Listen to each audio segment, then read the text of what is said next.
Madalas ko ring makita sa mga comments to na hindi ko na naabutan na racetrack. Yung Nürburgring. Tawag nga nila daw dito, the Green Hell.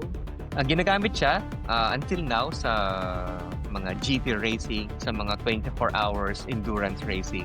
Oh. So it's still being used for lower racing categories, yung much slower cars. Pero for F1, I think it is very risky.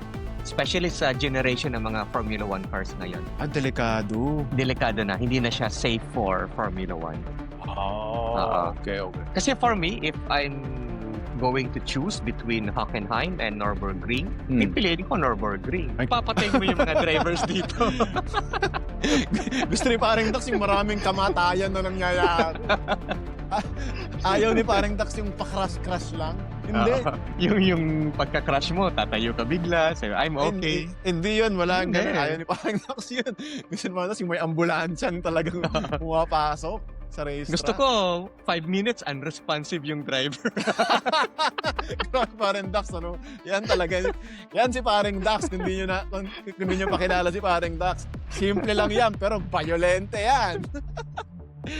Kaya mahilig sa F1 yan. Nagdadasal lagi ng crash yan. Nandun sa may halo, unconscious. Kimi, are you okay? Kimi! Are you okay? Kimi, you are so not alive. Pero again nga, Nürburgring, ang narinig ko, dito muntik na barbecue, si Niki Lauda. Yes. Pwede siya sa mga smaller na generation ng F1. Pero kasi ngayon, ang laki na ng F1 car. Mas mabilis. So I don't think it's safe for F1 to race sa Nürburgring. Yun lang, special mention, Nürburgring.